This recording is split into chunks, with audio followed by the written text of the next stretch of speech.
When we talk about maternal health and reproductive rights in Ghana, one name that truly stands out is Dr. Sylvia Deganus. For over 25 years, she's been on the front lines saving lives, mentoring healthcare professionals, and shaping policies that impact countless women. As the head of obstetrics and gynecology at the Tema General Hospital, she oversaw nearly 8,000 births every year.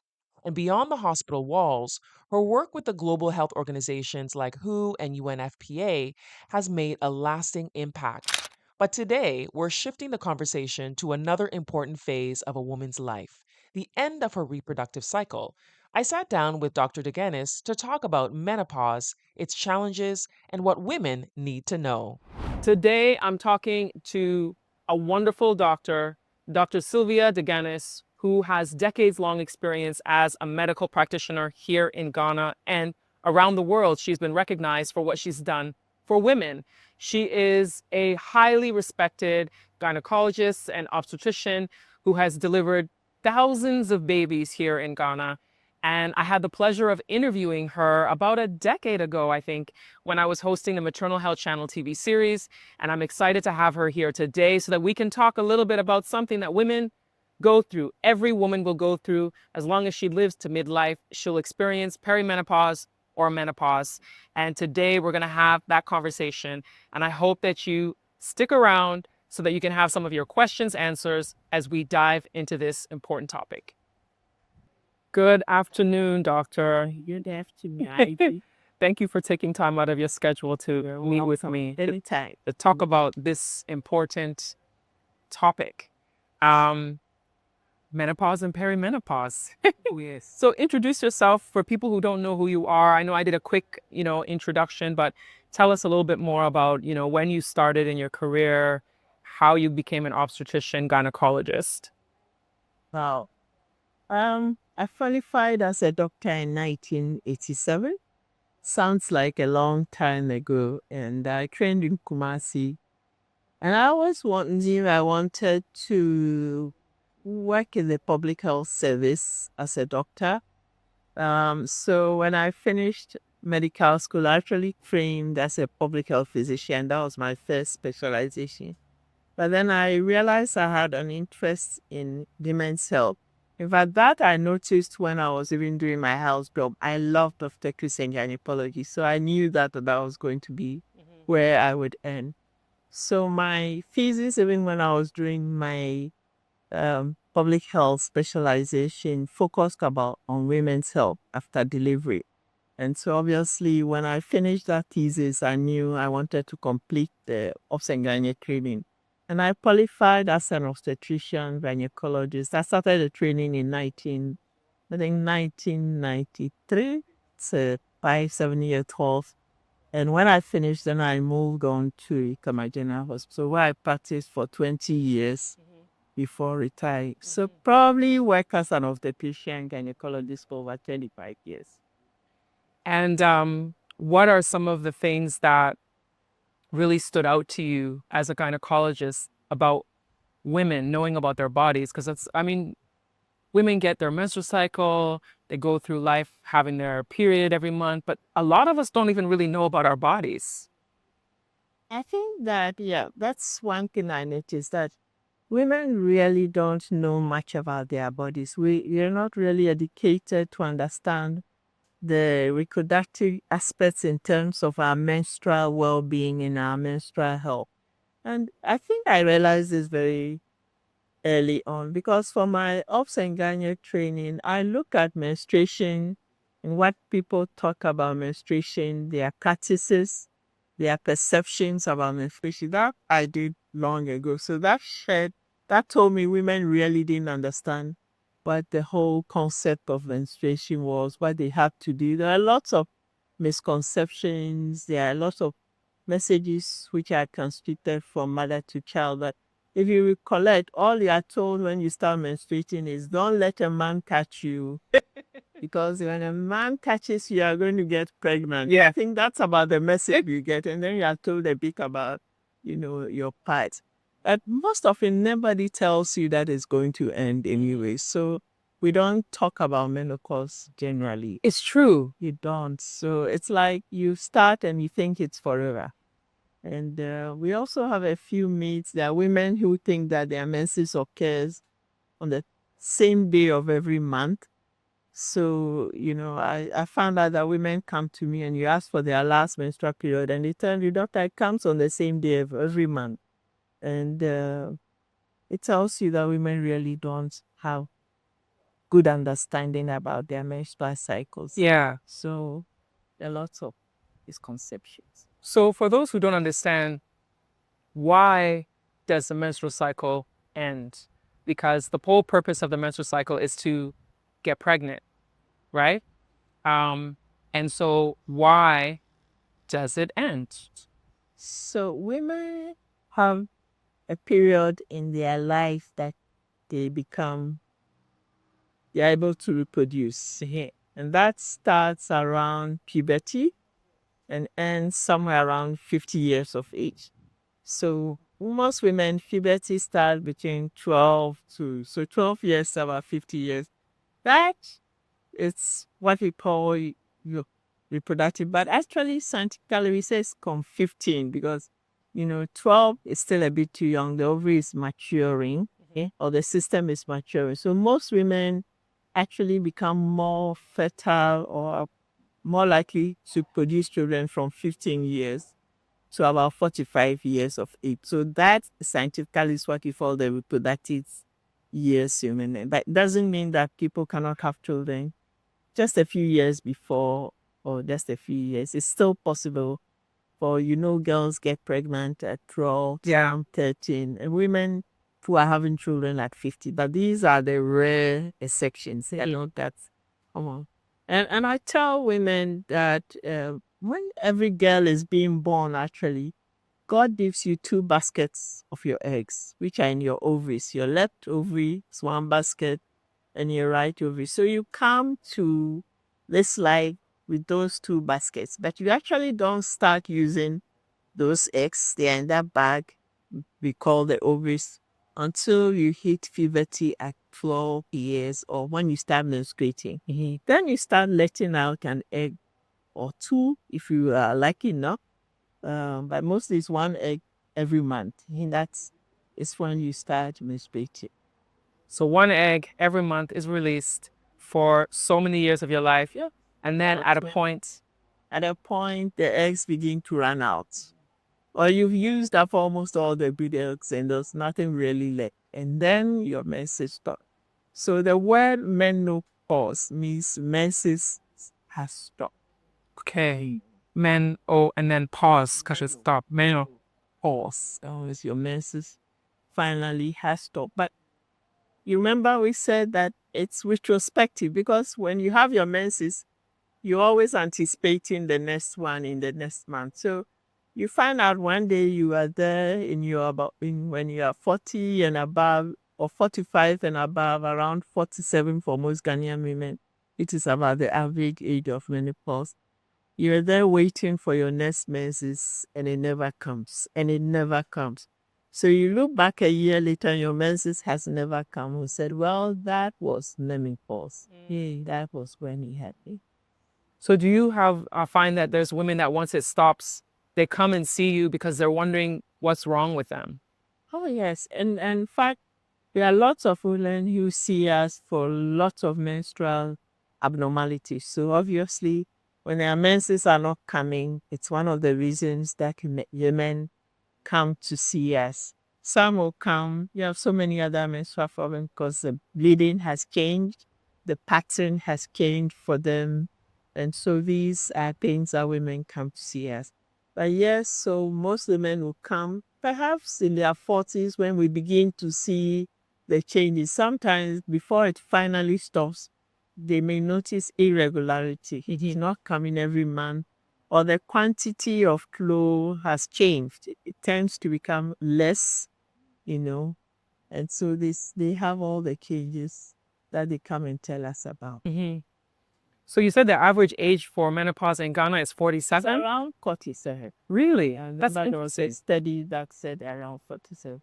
Because I've been reading other studies, and one had said 51 was the average, but it was overall amongst Black women overall. It wasn't specified to This was Ghana. one study. Of course, it depends on the population that was studied, but I recollect it was then around 47. I don't know if there'll be more recent studies looking at the other women who have given dates, but it's generally between 45 to 50. Some last a little longer. I have a friend who's still menstruating at 55. So, but I have numbers. It's the same way with some of my family so members. Christian, we say it's about around the average, but I remember that study that said 47. Okay, so what should a woman look out for? Because we always hear about also perimenopause, which would be the period before the actual menopause starts. What should women look for that are signs of the perimenopause to know that anticipate that menopause is coming? So first of all, you must be in the right age category. So let's say you're 44, 45, going, and then you begin to notice these changes in your menses. Like I said, sometimes you may skip 1 or 2 menses a month, and the intervals may change. For women, it differs. For some women, I've noticed they may have 2 or 2 frequent menses regularly, then it goes off, then it comes back, So that kind of change, together with other changes like the hot flashes, especially decreased libido, desire for sex. So we add all up and say, well, we think, looking at the age, you are having the perimenopausal changes. That I get the hot flashes. That's why I carry this fan with me all the time in case of the hot flash. we all get them. Yeah. We all get them. We're complaining about the heat. Oh, it's terrible. It's terrible. So, and then I hear about I get this, the night sweats. At night, you feel so hot and you're like, the sweat is more at night. Yeah, we call them our private summers. So you are in your own private world and you're having your own summer when everybody else is freezing around you. So we have a nice name for it. So we have all sweats. You're lying behind by your partner and it's killing, and boy, you are sweating like nobody's business. So these are things that we can notice. Tells us. So, so I hear about other symptoms with menopause or results of menopause with the body, changes in the hormones. What are the changes that are actually happening for women watching to understand? Yeah. Basically, I said that you're coming into the world with your basket of eggs. And I tell women, when you're picking beans, you pick out the good ones. Every time you buy beans from the market and you're really cleaning them up, you pick out the good ones. So the body picks up all the good eggs over time, one every month. And every time they pick one, actually they lose 1 or 2 or 3 more because the body selects the best to release during that month. So every month you lose a few eggs. And by the time you get to the menopausal ages, 40s and above, your eggs are not as good as the eggs you were having in your 20s. So you are going to have poorer quality eggs released. So we're actually saving fertility drops for women beyond 40 years because they don't have very good eggs to release. And that also comes with hormonal changes because when you don't have very good eggs, the chemicals that are released that, control your menses are also a bit inadequate. So sometimes that's why I said you might notice changes in flow, changes in the length between the menses. And so these changes all, culminate in some of the changes you feel as a woman, the hot flashes, the low estrogen levels, the low progesterone levels, because estrogen is produced by the ovary as the eggs are maturing, and progesterone is produced after the egg has been released. And if you don't release an egg, that means you don't produce progesterone. So when you don't have any eggs to release, then you have all these hormonal imbalances that affect your general well-being. And so, what can a woman do to manage that? I always say that for women, the time of menopause is not just the menopause. There are lots of changes going on in a woman's life around the time of menopause that also influence how she feels, And if you think about it, you're having menopause around 50. And if you started having your children around 20s, your children will begin to leave home in their 30s. 25, they are going to finish university, graduating. And so there are lots of social changes that come in your life. So you have the empty nest syndrome. All of a sudden, you find yourself being at home with no children who you've nurtured. So your lifestyle changes. When you're 50s, your parents are now a lot older. They are in their 70s, in their 80s. And so you find that you're now taking on additional burdens of looking after your aged parents. That also adds on to the social changes that be. Your husband he's with you, is also going through his own, what we call andropausal changes. If there are changes in libido, career changes that are occurring, if they have been successful, they are the helm of affairs. They are busy, they are traveling, they are managing directors. They may not have all the time for you. And you, the woman yourself, are undergoing career changes. You are either at the top of your career or nearing, you are nearing what pension. So the time of menopause is also a time of social change. You're also becoming a grandparent, so your role is changing. You were a parent now. So menopause is occurring at a time in a woman's life where there are so many other events happening in her life, and she needs to balance this against the physical changes she's going through because of her hormonal level, and that can be quite a handful for a lot of women. It's a whole new ball game. There's also a lot of women now who they started later to have children.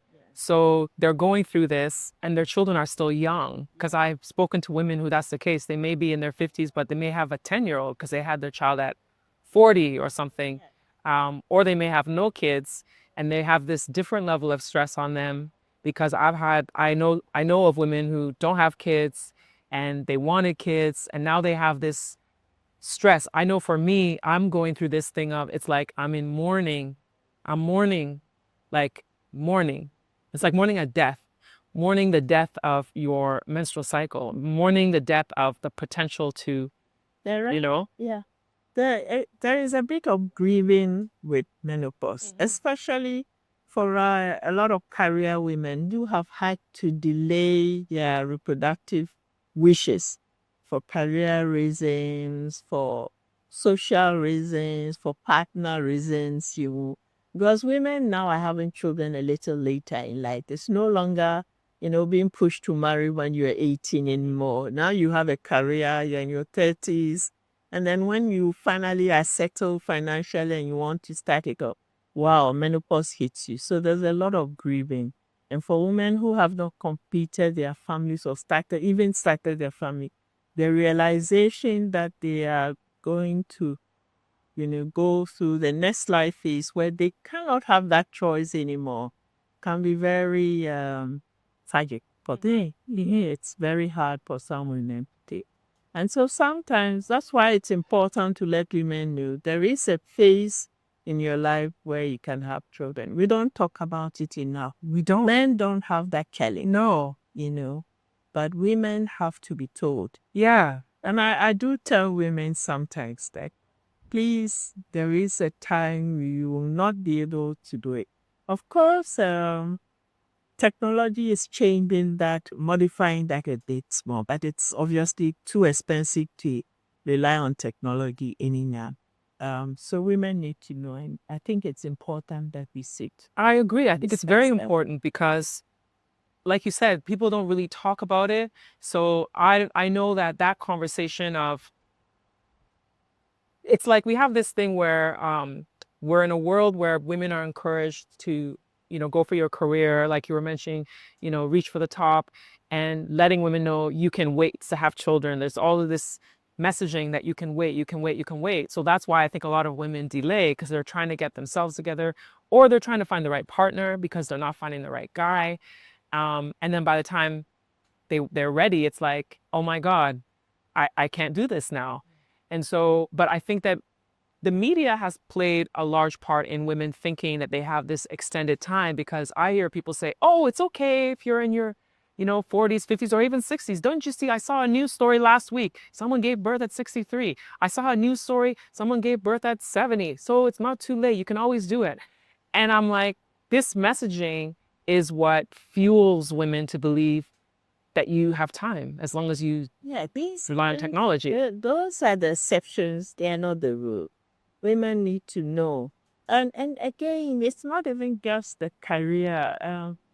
Sometimes the saddest part is sometimes I see women who are so religious that they're waiting on God to find the right partner. And then they wait 20, 30, 40. And then all of a sudden, even if they find the right partner, they are in their 40s. And remember I said that the quality of your eggs begin to go down. In fact, fertility begins to decline after 35 years. After 35 years. And by 40, it's low. So even when you you planning to have children in your 40s, your chances of achieving pregnancy are low. Lower than if you were in your 20s. So women need to know that, hey, if you wait too long, you might never be able to achieve that goal. And we are not told. And I've seen so many women who are saddened by this years that, well, you get the age where it's going to be harder for you, or you're already in menopause and you can no longer have a child naturally. Yeah, that's very hard to tell. So I've heard about there's some women who've said to me that there's herbs and stuff that they've taken to reverse menopause and be able to start their cycle again. What are your thoughts on that? Well, they need to prove it to me. Because like I said, there are hormones. The body produces estrogen before an egg is released and produces progesterone after the egg is released. Now, scientifically, we have been able to produce estrogen in the labs and produce progesterone in the lab. You can buy estrogen off the market. In drugs now, you can buy progesterone off the market in any pharmacy shop, So I can choose to give you estrogen and add on progesterone, and you will menstruate. It doesn't mean you have released and both. Okay. Because you remember, the ovary does two things. It releases an egg, but it also produces these two chemicals. Okay, of course, they are related to the releasing of the egg. But let's even go back to your puberty ages, when you started developing breast and you started developing hairs under your armpit. What was doing that? It was the estrogen your body was producing. At the time, it had not released any eggs yet. Okay. When you release the egg, then you menstruated. That you were producing enough estrogen that helped to develop your breast, become more shapely, more girly in your physical appearance. So the ovary produces those chemicals in addition to releasing those eggs. The two are related, but I can give you estrogen at any time and give you progesterone, and you see your menses, but doesn't mean you had an egg. So yes, there are drugs available. Even if you are in menopause, I can make you continue to menstruate if I choose to by putting you on the ordinary contraceptive pill. Wait, so taking a contraceptive pill will make your menstruation come back? It can make your menstruation come back, but it will not release an egg. Okay. It's just the estrogen, changing the lining of the womb. But definitely, you remember what the contraceptive pill does? It blocks you from releasing eggs. Yeah. You still menstruate, don't you? Yeah, and it's less though. Yeah, it's less because it's not the same quantity. Okay. So the contraceptive pills contain estrogens and a bit of progesterone. which blocks you from releasing eggs, but you still have regular menses, very regular menses, which are controlled by these drugs. So there are chemicals around in nature that contain estrogen, and herbalists can use them, but it doesn't mean you have STDs. Okay.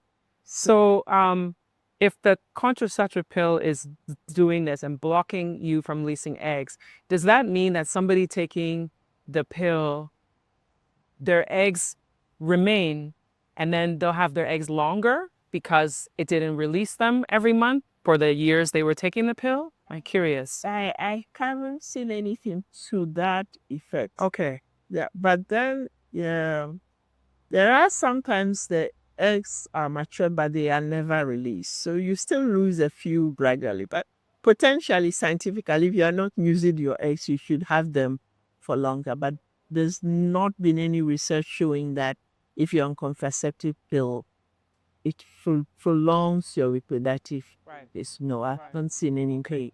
But we do know that contraceptive pills actually can be protective in preventing ovarian cancer in men. That's interesting, isn't it? I haven't heard that before. Yeah, that's it. It does protect the ovaries to some extent. There's been research done. So, but we're not talking about contraception. Yeah, no, it was a question that came to my mind since you brought it I up. just don't want people to focus too much on that aspect. But it's because you asked that question about, are there agents that can make you straight? Yeah, because I've had people actually say it to me. They're like, they took some herbs and the herbs made it come back. So then they believe that now they have a chance to try again. So that's why I wanted to ask that question. It's a good question. It's a good question. Like I said, I can choose to give you medication that will make you menstruate, but it doesn't. You see, I can see you're Sweating. I'm having a hot flash. private summer. That's what you call the private summer. Ah, So see, I think it's a good idea of what the topic is all about. Yeah. Because once you understand it, you don't panic anymore. There are women who get so upset about it. I do too. You know, I'm one of those you people. have to change because I quickly recognized that there's no way I could continue to. I don't use makeup that much. I think it's you wipe it all off, so you know You end up wiping it. put it out. I know. So you begin to decide on which ones to keep using. So true. Yeah. Oh my goodness. Ooh, a breeze just came. A breeze. A cool breeze. A breeze. Yeah. Breeze. Some a bottle of that. We are sitting at Green's Lounge in Tema, and it's a beautiful place. Feeling the breeze right now during this conversation. I have my snack here. Thank you, Green's Lounge, for letting us use this space for this important conversation. So, since we were talking about the drugs, I want to ask you about the hormone replacement therapy, HRT, because a lot of people talk about it. And I mean, on social media, there's so many doctors who are coming online and talking about women should go on HRT, go on HRT. And then you have women who are saying, no, I don't want to take HRT because I don't want to take something artificial. I want to see if there's natural things to go through it. What are your thoughts on it?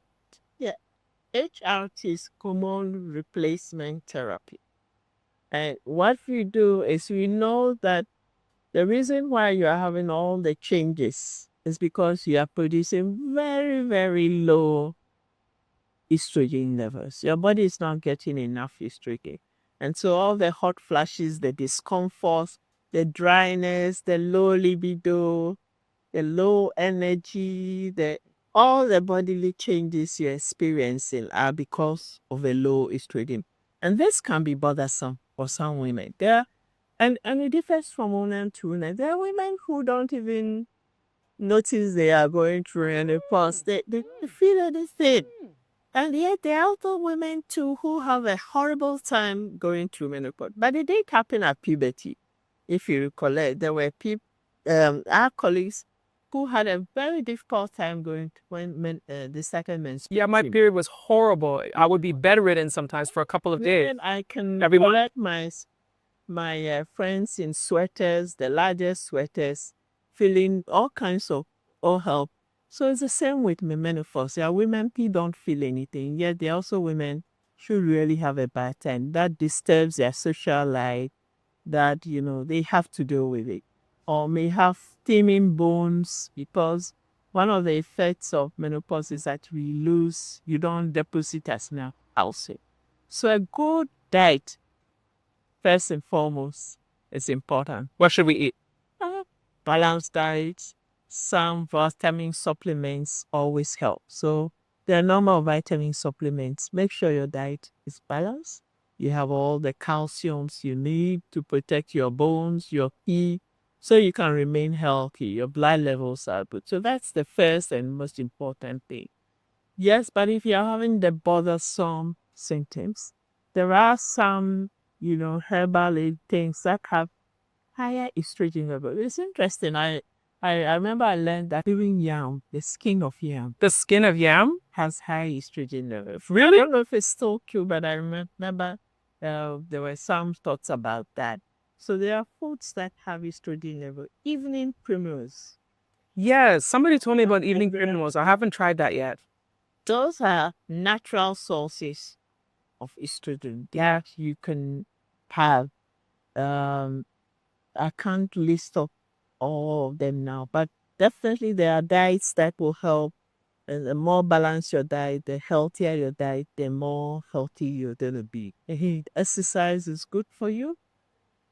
Gaining weight is not going to help if you are having hot flashes and you're sweaty and so on. And remember that in the menopausal years too, some of the silent diseases, diabetes, hypertension, the cancers, they begin to show up. So it's important that we do all that. We only recommend hormone replacement for people who cannot, in spite of all these other activities, deal with the discomforts of menopause.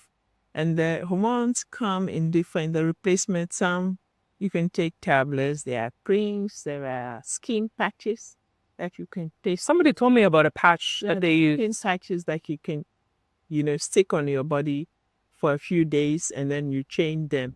So they come in different formulations, but I haven't seen the skin patches in Ghana yet. So it depends on your doctor and how bad your symptoms are. And remember that you can't use them forever. Just to help it tide over the period. Naturally, after a while, these symptoms will ease off, but it takes you fine. Sometimes 5 years, any year. 5 years, 10 years. Perimenopausal period. It's a long period. So we will encourage you and help you be able to cope with the changes. Like having your hanky with you so that we can wipe, or your frequent buy less tight clothes, cooler baths more frequently if you don't. These are things that help. So like I said, I will give you for the dryness of the vagina. There are also vaginal preparations that you can use that may help relieve the dryness. Somebody was saying something about hormone replacement in the vagina. Yeah, people can use, there are preparations that contain estrogens, that are vaginal estrogen that can be applied to help reduce the thinning of the vaginal walls and make lubrication even better. So these are things that are available. So the vaginal wall thins? It becomes very thin, and then there's less lubrication. Why does it become so thin? Because it was supported by your natural estrogen source. Okay. All right. So then I read that there are some women who say that their sex drive goes down. Oh, yeah. Libido goes down. And it decreases for both men and women. Yeah. But it can be a problem because for women, when libido goes down, it means they are less lubricated. It means that access can even become very painful, or they have irritation in the vagina after sex because the whole place becomes sore.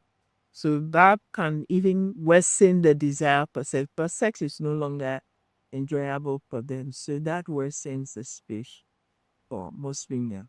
So they should use They can it's that bad and it's causing a bit of discomfort. Obviously, you need to engage your partner. Your partner needs to understand that these are the changes you're going through. So his must also help you overcome it. You might need a longer period of stimulation to really get you into the mood. So he should be able to work with you and hey, like my wife is taking longer to get ready than before. That's an be partner or help you through it. But where, like I said, hormone replacements comes in where the symptoms are so bothersome in that this woman is really distressed from what is going on. And we can then recommend that. Plus, sometimes lubricants, which are non-hormonal. That will That help. they sell at the pharmacy. Yeah. Some of them are on, and you can buy them over the counter.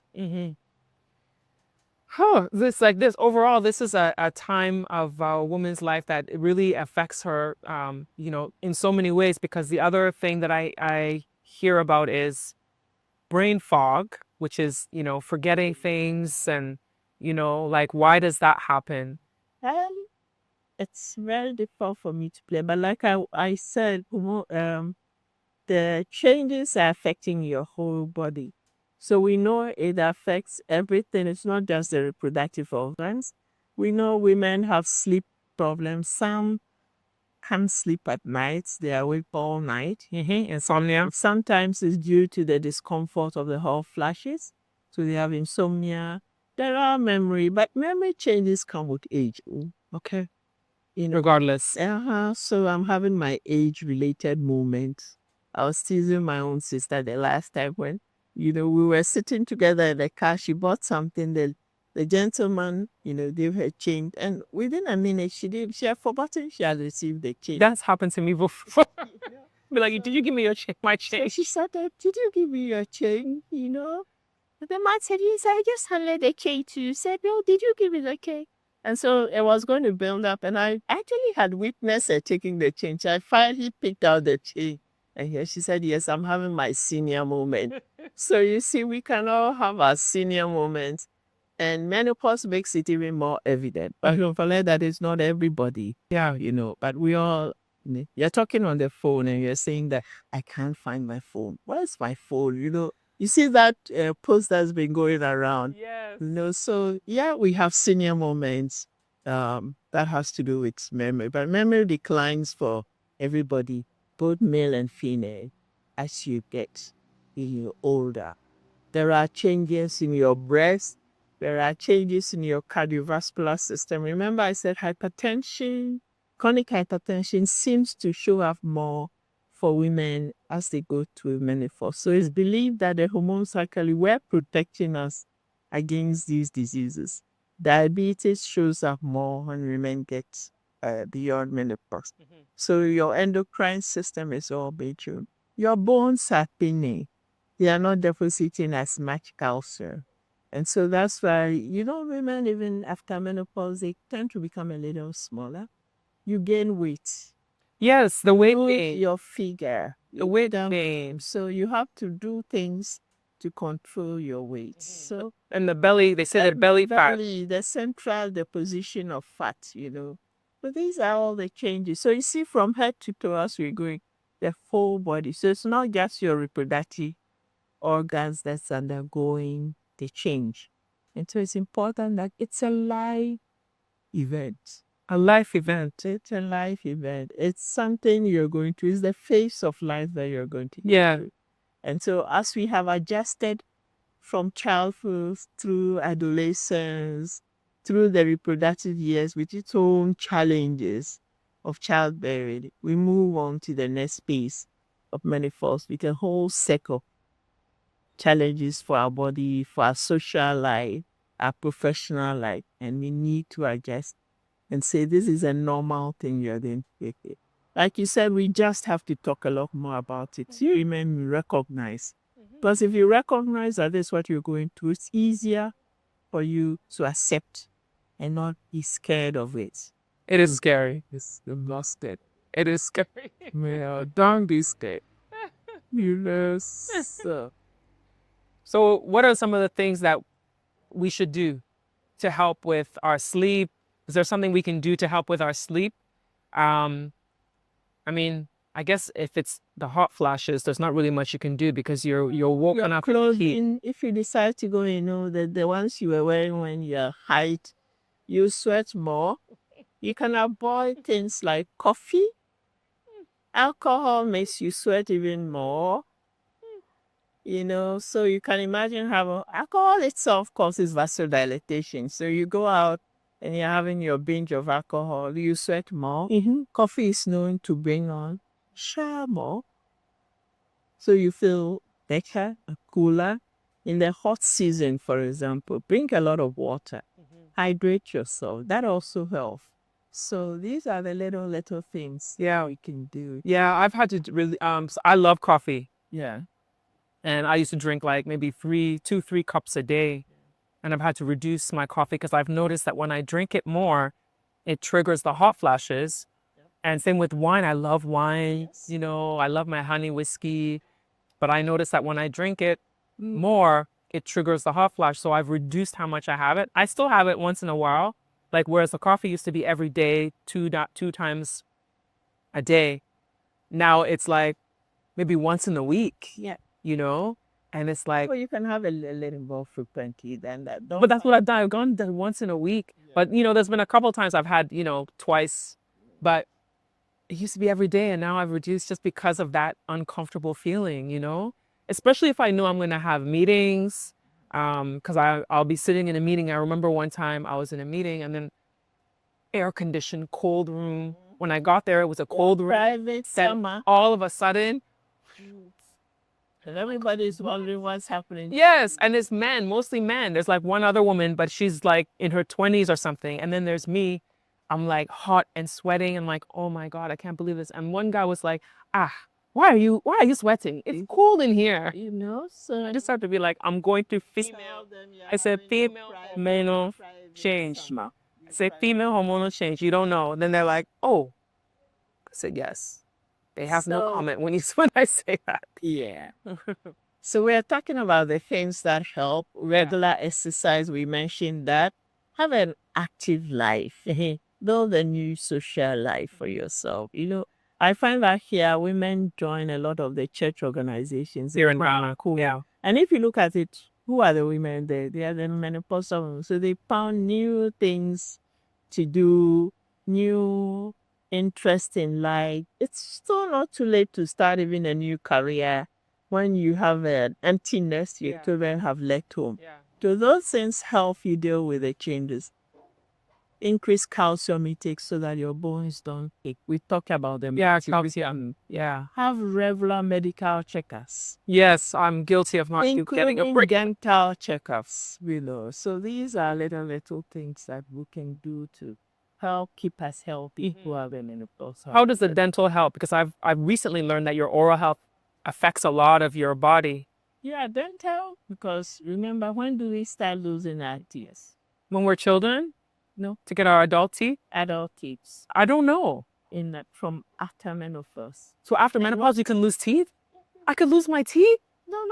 I didn't say you can. If you have poor dental health, you can. Like, I can't lose these teeth. If you have low calcium levels, remember that calcium is important. So just then to check your tooth. Okay. You're not going to lose them. There are women today who have, they have kept their teeth. Okay. But it's your health. Okay. It's how you take care of them. Okay. What I'm saying is take care of them. I don't think you're going to be here. But when you said that, I thought about, I'm like, wait, I've seen elderly people that suddenly they don't have teeth. And so maybe that they have dentures, So remember that it's all part of the health, the general health cycle. Okay. And this happened much later. It's in the post-menopausal year. And but you have to start from the perimenopause to know that you have to take good care of yourself to maintain your health so that you don't suffer these costs. Go for the checkups for the cancers, the silent diseases. I did a cervical cancer check and a breast cancer check a year ago, so I'm overdue. Breast examination, looking out for those silent cancers that bother women. So we need to do that. And with cardiovascular, I know when we had spoke before, you mentioned cardiovascular. Yeah, we talk about the hypertension, the heart diseases. they all spat after the menopause. So you need to have regular checkups. Women don't take care of themselves. We've always taken care of our children, then we start taking care of our mothers, Yeah. and then we forget ourselves, our parents. So we need to look at that. Yeah.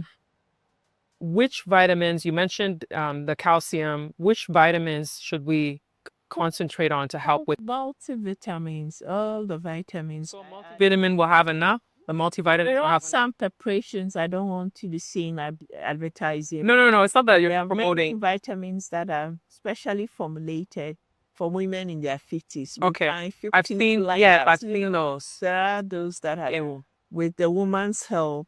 Yeah. When you are in menopause, when you are not menstruating, for example, you don't need as much iron anymore. It's when you are bleeding, You were becoming anemic from the so the iron concentration has been designed for women in that age group. Okay. So they have these preparations that have been well put together for women in that age. Balanced diet with the supplements if necessary will keep you healthy. You won't lose your teeth on the skin. Okay. The other thing that I notice is the thinning of hair. Yeah, thinning of hair is also occurs in the menopausal women. And I said, when did you start growing body hairs and having your hair growth? You remember? So once you hit menopause, the thinning of those hairs, because you don't have the estrogen levels anymore to, maintain those hair growths. So yes, the fashion industry provides all the support for you to continue to look your best, even though the hair has thinned up. One thing I find very interesting in Ghana, all the men shave off their heads. So the men can have thinning, but the men have learned They shave it bald. they shave it bald. Then they don't have to contend with it. But we don't mind. We like to have our men with no hair. But for women, we can't be. Not every woman is gonna shave their head bald. Ways of keeping our hairs on our hair. I mean, I see a few women with a bald head that look really good. I don't know if I could do it, but I see a few women. For women, our hair matters. So Yeah. But luckily, the fashion industry has come up with very innovative ways, and sometimes it's hard now to even tell that the woman doesn't have any hair. Yeah. So that's the least of her problem in terms of you. And dressing appropriately for your age. Sometimes women try to look, they go far down the ladder. They still want to look like they were in their teenage years, forgetting that their figures have changed, the shapes have changed.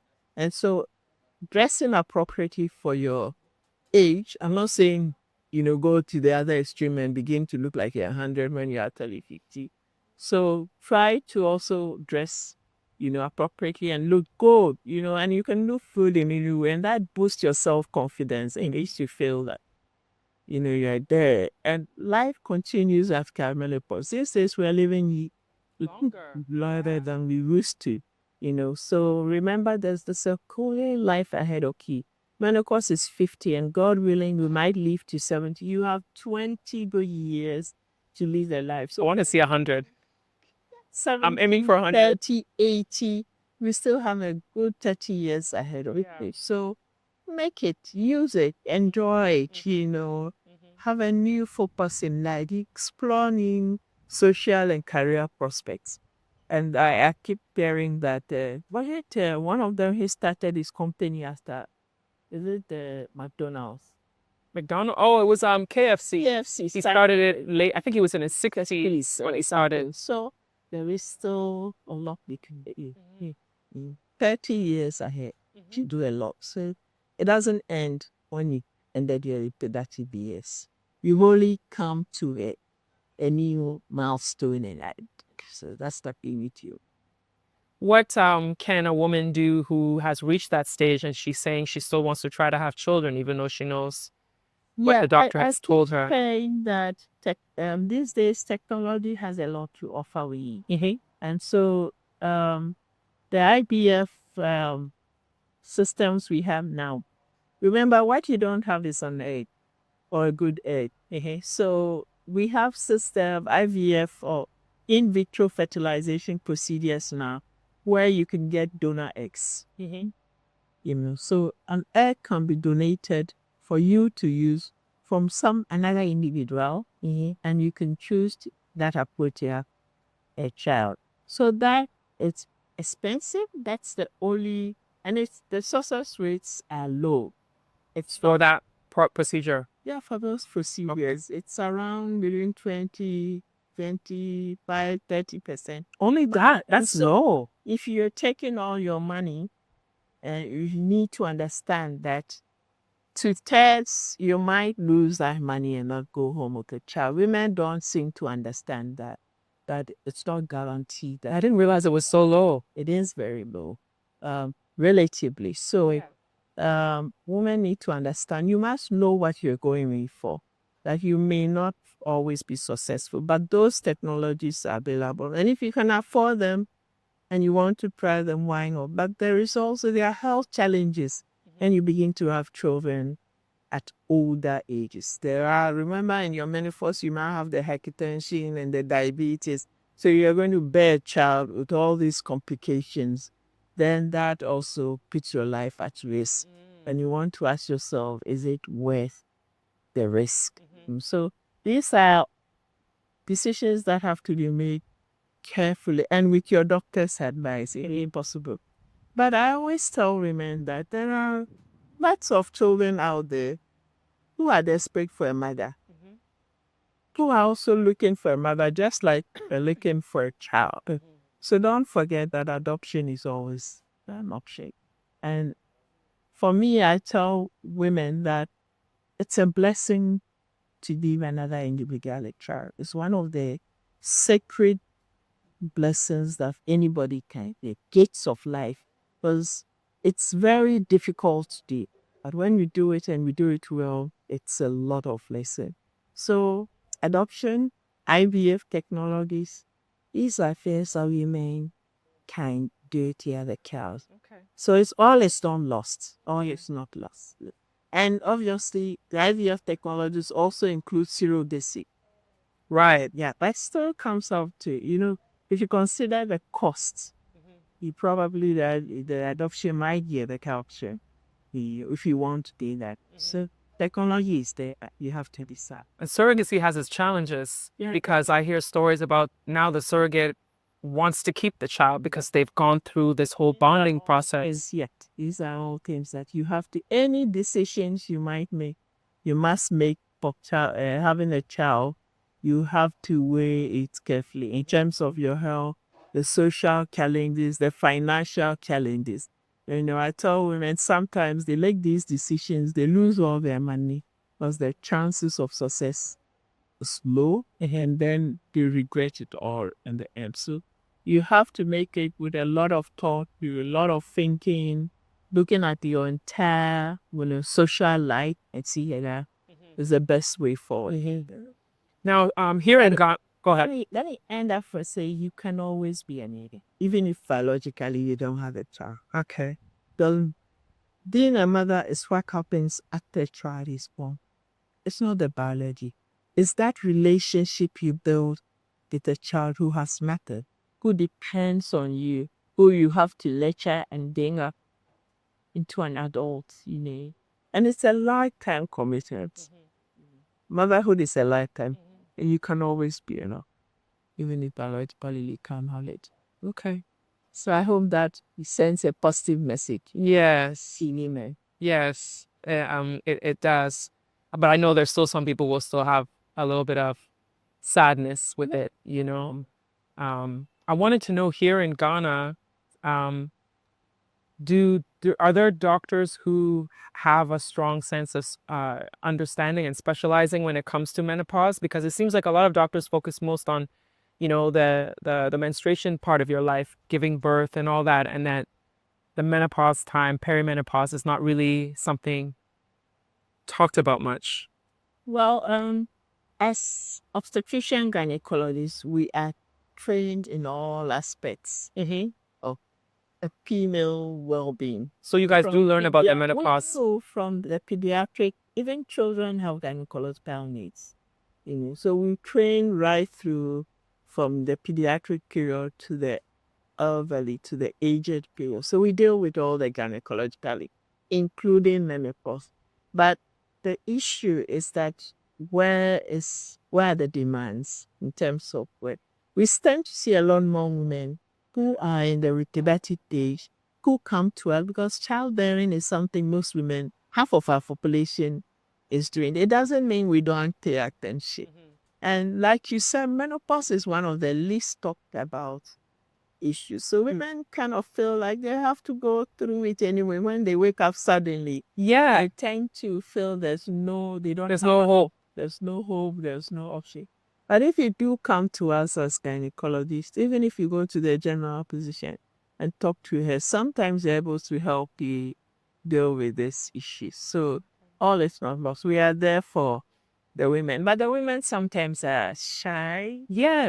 They want to talk about it. They don't want to talk about it. And perhaps we can also go a little out there to talk to women. This is a topic I frequently talk to women. I'm invited by women organizations, especially my co, and I go and give them the talks, and we discuss a lot of these things. So I believe there are many gynecologists out there, even female doctors, who are willing to support women. So please reach out to them when you feel like you need to hear a bit more, especially if you have the women societies. Yeah.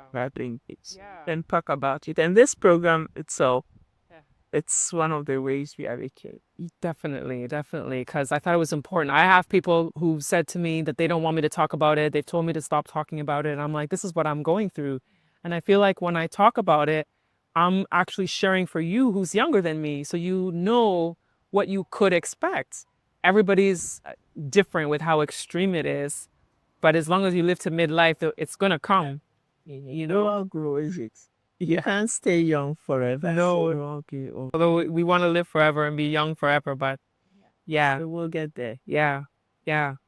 Well, thank you so much for this conversation. I hope I've been able to help clarify some of the points for my colleague women out there, and wish that everybody else will join us and learn from what we have practiced. Yeah, yeah.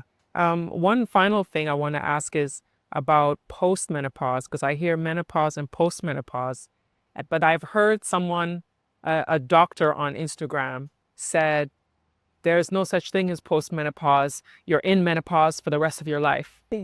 Well, these are terminologies because the word, it depends on how the person is used. Menopause.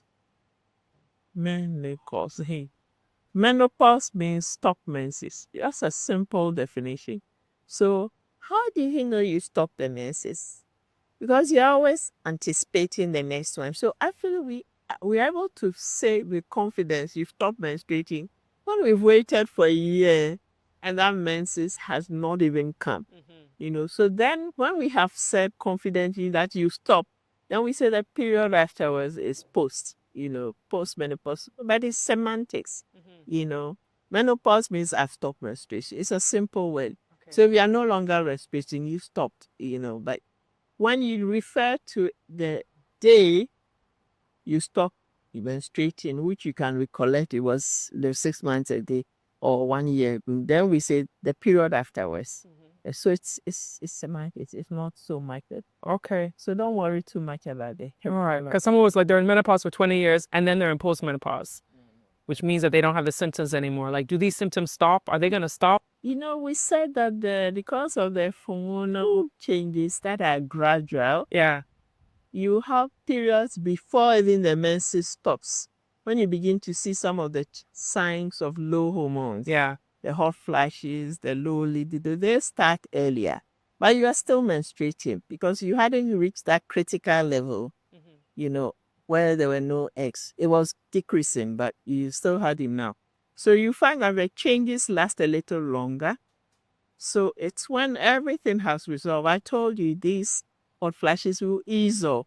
So then some people refer to when they are no longer having the hot flashes and the discomforts as the postmenopause. Okay. Right. Okay. Thank you, Dr. Deganus. You are one of the people that I highly regard, highly respect. You've been doing amazing work for decades in this country for women. And one of the things I really appreciate about you is you take the time to explain to your patients about something. When I was booking an appointment with you, the lady at the front desk said, please make sure you have time to come because this doctor, she spends time with the patients.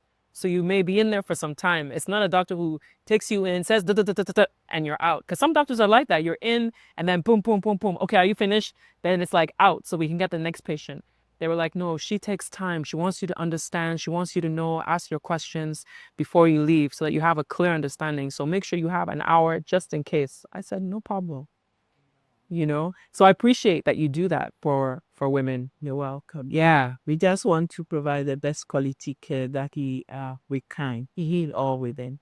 And I have learned to understand that our women need time to hear what we have to say. So my practice has always been to give them the time they need so they can walk out of the clinic feeling very, very satisfied that they've had a good experience with the consultation. Thank you for appreciating that background. You're welcome. You're welcome. So thank you so much for watching this episode. I know that this was a topic that is really important for women, but I think that the men who watch as well, it's just as important for you because you have a woman in your life, whether it's your spouse, a partner, your sister, a cousin, an aunt, a woman in your life who may be going through this, and you'll have a better understanding as to why she's going through some of the things that she's going through. So this has been a very, very important conversation. I want to hear what you have to say about this. So I would love to hear from you with your questions and your comments and your personal experiences with this as well. So thank you so much for watching today. My name is Ivy Prosper, and I'll see you next time.